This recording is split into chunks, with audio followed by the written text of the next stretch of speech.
Assalamu alaikum, dear students, and welcome back to the world of conceptual physics. So, we were dealing with chapter number 15 of SSC Karachi board or SIM board, the nature of light and electromagnetic spectrum. As we gone through the certain topics, like we have gone through the light, the basics of light, and then certain history behind the evolution of light, that how the light worked in earlier days and what we are doing with light now.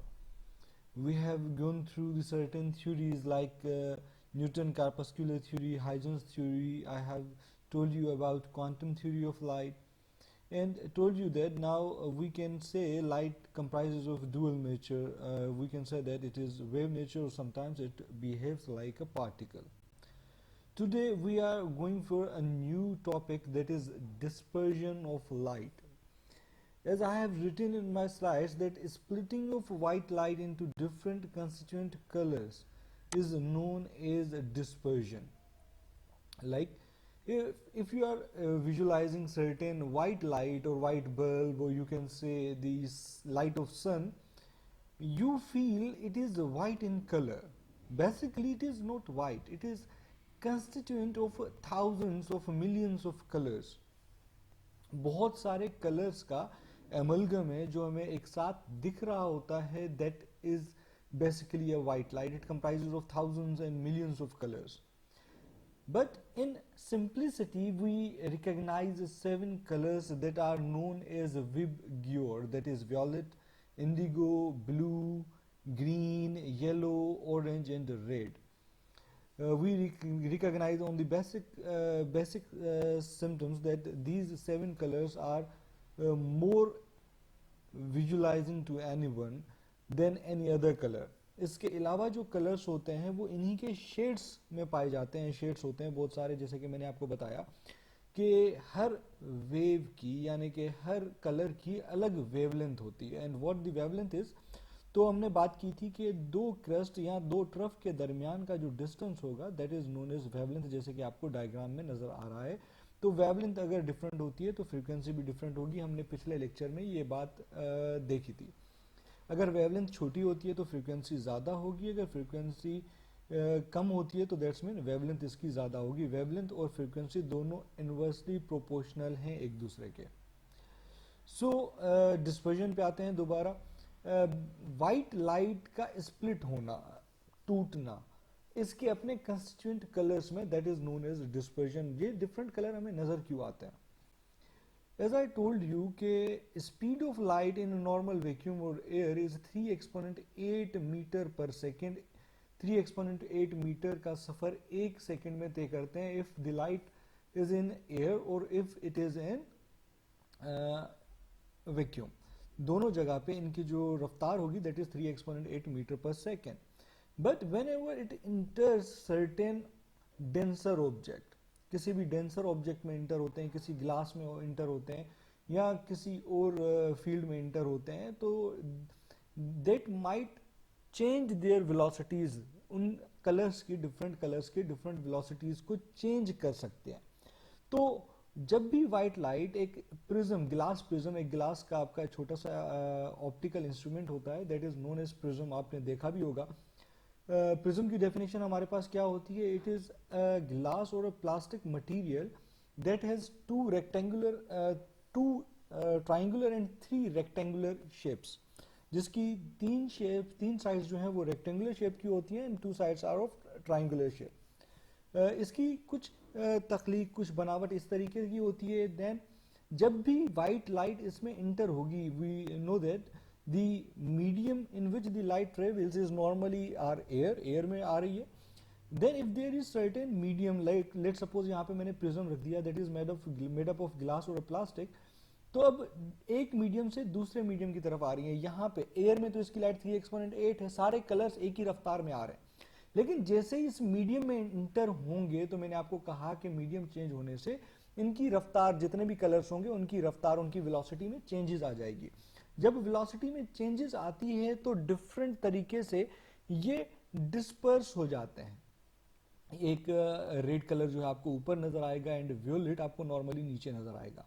तो that is basically the dispersion, splitting of light into its constituent colors due to what, due to change in the medium में change होने की वजह से, इसकी velocities change होने की वजह से आप कह सकते हैं कि वेलोसिटीज चेंज हो जाती हैं, जिसकी वजह से ये होता है. नॉर्मल कंडीशंस में एयर में इनकी वेलोसिटी सबकी एक जैसी होती है, चेंज नहीं होती. मैंने जैसे कि कहा कि हर कलर जो होगा it shows the different wavelength, her colour की डिफरेंट वेवलेंथ होगी. तो red is of different wavelength, orange is different wavelength, yellow different wavelength की होगी. इसी तरीके से ऑरेंज और रेड अलग अलग वेवलेंथ के होंगे.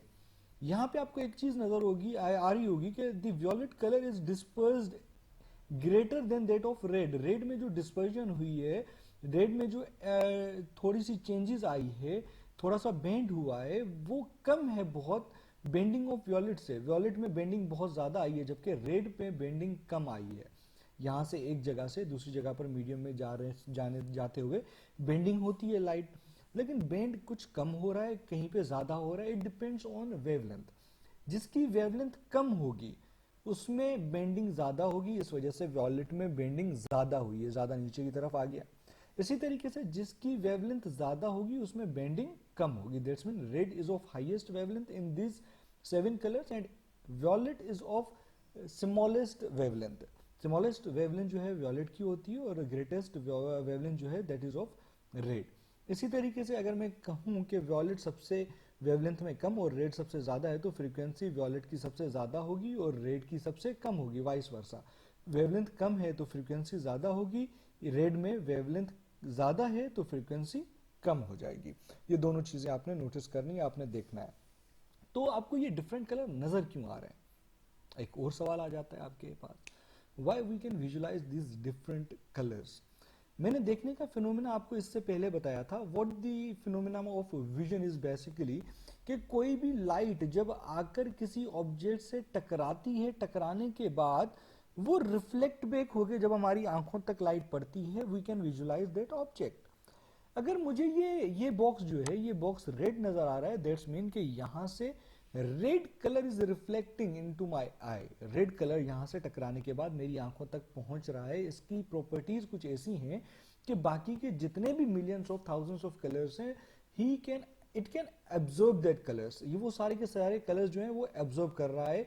ये वाला बॉक्स सिर्फ रिफ्लेक्ट किसको कर रहा है? Only the red one, red को रिफ्लेक्ट कर रहा है. That so I can visualize, I can see this red color. With the same phenomena, this orange color is seen just like as the red. ये सारे बाकी के colour अपने अंदर एब्जॉर्ब कर रहा है, सिर्फ ऑरेंज कलर रिफ्लेक्ट कर रहा है जो कि मेरी आंखों पे पड़ता है. And I can see that orange colour. Now how can I see this yellow? Because all the other colours are absorbed in this yellow, only the yellow one is reflected towards my eyes. Yellow colour ही मेरी आंखों की तरफ reflect back हो रहा है, इस वजह से मुझे ये नजर आ रहा है. बाकी के सारे कलर्स, जितने भी लाइट में कलर मौजूद हैं, वो सारे के सारे एब्जॉर्ब हो जाते हैं. इसी तरीके से ग्रीन यहाँ से रिफ्लेक्ट हो रहा है, यहाँ पे ब्लू रिफ्लेक्ट हो रहा है, यहाँ पे इंडिगो रिफ्लेक्ट हो रहा है और सेम वॉयलेट यहाँ पे रिफ्लेक्ट बैक हो रहा है. तो जो कलर रिफ्लेक्ट बैक होगा टकराने के बाद, we can visualize, we can see that colour.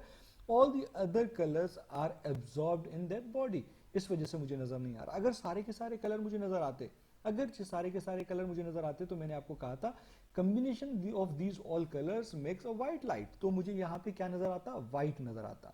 तो अब अगर आपको कोई चीज व्हाइट नजर आ रही है, कोई भी चीज, लेट सपोज यहाँ पे इस डायग्राम में जो अपर पार्ट है, यहाँ पे ये मुझे व्हाइट नजर आ रहा है, because all the light striking that path is reflecting into my eyes. सारी की सारी लाइट लगने के बाद मेरी आंखों तक आ रही है. That's why I am seeing this white colour. और बाकी के कलर क्यों नजर आ रहे हैं मुझे? क्योंकि सिर्फ वो कलर रिफ्लेक्ट बैक हो रहा है. यहाँ पे रेड कलर रिफ्लेक्ट बैक हो रहा है, यहाँ पे ऑरेंज, इसी तरीके से येलो, ग्रीन, ब्लू, इंडिगो और वॉयलेट, वही कलर जो मुझे नजर आते हैं वो रिफ्लेक्ट बैक होते हैं, बाकी के सारे वो कलर एब्जॉर्ब कर लेता है. ठीक है, यहाँ तक बात उम्मीद है कि क्लियर होगी. इसके बाद एक और छोटा सा पॉइंट है, rainbow is due to dispersion of light. Normally आपने रेनबो देखे हुए होंगे, आपको कभी कभी दिख जाते हैं, कराची में भी, इस्लामाबाद में नॉर्मली दिख जाते हैं. रेनबो होते क्या है? Rainbow is also the dispersion of light, phenomena of dispersion. किस तरीके से? ये तभी मुमकिन होता है जब रेन ड्रॉप्स और सनलाइट एक साथ, यानी कि सनशाइन भी कर रहा हो, उसके साथ बारिश, बूंदाबांदी हो रही हो या बारिश हो रही हो, if these two phenomena act at the same time, you can see the rainbow. अगर इनमें से एक फिनोमेना नहीं होता तो आप रेनबो नहीं देख पाएंगे। दोनों चीजें चाहिए। होता क्या है, ये जो रेन ड्रॉप है, let's suppose this circle is like a rain drop है। अब यहां से जैसे सनलाइट आती है, दैट इज व्हाइट लाइट, तो यहां पे जब टकराती है तो क्या हो रहा है, यहां पे हवा से पानी में मीडियम चेंज हो रहा है। जब मीडियम चेंज होगा तो मैंने आपको कहा था कि वेलोसिटीज कलर्स की चेंज होंगी, लेकिन हर मर्तबा नहीं होता। इसका एक मखसूस एंगल होता है, that is known as critical angle. Critical angle से ज्यादा अगर ये टकराती हैं यहाँ पे, तो उस एंगल पे, एक मखसूस एंगल पे क्या होगा कि ये डिस्पर्स होगा, अपनी व्हाइट लाइट को अपने कंस्टिट्यूएंट कलर में तोड़ देता है। तोड़ने के बाद ये रिफ्लेक्ट बैक होता है और we can visualize, we can see the different colours. और ये डिफरेंट कलर्स क्या कहलाते हैं, रेनबो। रेनबो कहलाते हैं ये डिफरेंट कलर्स जो कि हमें नॉर्मली नजर आते हैं। अब ज्यादातर ये आपको कहाँ पे नजर आएंगे, जहां पे आपके पास वाटरफॉल हो रहा हो। आपने नाइग्रा फॉल्स या बड़े बड़े जो फॉल्स हैं आपके पास देखे होंगे अगर उनकी तस्वीरें, तो बैक साइड पे आपको हमेशा रेनबो नजर आ रहा होता है। That rainbow more over present in that place because of that rain drop, that water drops. Water drops वो चलते रहते हैं, वाटर ड्रॉप्स पे आपकी सनशाइन, सन की लाइट पड़ती रहती है, और जिसकी वजह से ये आपका फिनोमेना नजर आता रहता है। और लगभग ज्यादातर नाइग्रा वाटरफॉल की अगर आप तस्वीरें देखेंगे तो वहां पे आपको हमेशा एक जो रेनबो दिखता हुआ नजर आएगा, एक दिखेगा। तो वो किसकी वजह से होता है, क्योंकि वहां पे ड्रॉप्स मौजूद हैं, वाटर ड्रॉप्स मौजूद हैं, और सन लाइट जो है वो भी मौजूद है, जिसकी वजह से आपका रेनबो वहां पे बनता हुआ दिखता है। इसी तरीके से दोबारा थोड़ा सा ऊपर आऊंगा, एक और चीज जो आपको वाजे करनी है, क्योंकि अगला टॉपिक हमारा वही होगा। यहां से जब लाइट, व्हाइट लाइट गई है, इट डिस्पर्स अपने कंस्टिट्यूएंट कलर में यहाँ पे टूट गया, and we can see these different colours. Dispersion के बाद ये जो different colours, you can visualize different colours of light. These different colours of light are known as spectrum. इन डिफरेंट कलर्स ऑफ लाइट जो होते हैं, that are known as light spectrum. इसको light spectrum कहा जाता है। याद रखिए, फिनोमेना ऑफ डिस्पर्जन क्या होता है, splitting of light into different constituent colours. Different colours में टूटना जो है आपका डिस्पर्जन कहलाता है व्हाइट लाइट का। इसके अलावा जो डिफरेंट कलर्स आपको एक जगह पे मिल रहे हैं, दीज बैंड ऑफ कलर्स, ये जो बैंड ऑफ कलर आपको नजर आ रहा है, that is known as spectrum. इस बैंड ऑफ कलर को कहा जाता है स्पेक्ट्रम। जरूरी नहीं कि सारे कलर आपको मिलते हैं, कभी एक कलर मिलता है, कभी 2, 3, 4, कितने भी कलर मिल सकते हैं, but band of colours are known as light spectrum. और भी बहुत सारे स्पेक्ट्रम होते हैं, लेकिन हम सिर्फ लाइट स्पेक्ट्रम की बात कर रहे हैं, तो band of colour are known as light spectrum. अब यहां से हम इंशाल्लाह आगे बढ़ेंगे, स्पेक्ट्रम के बारे में पढ़ेंगे, इलेक्ट्रोमैग्नेटिक स्पेक्ट्रम के बारे में पढ़ेंगे नेक्स्ट टॉपिक में। उम्मीद है कि आपको यहाँ तक बात समझ में आ गई होगी। अगर कोई भी इशू हो, कोई भी प्रॉब्लम हो, you can ask me question any time. इंशाल्लाह फिर आपसे मुलाकात होगी, तब तक के लिए अल्लाह हाफिज। अपना बहुत सारा ख्याल रखिएगा। फी अमानिल्लाह।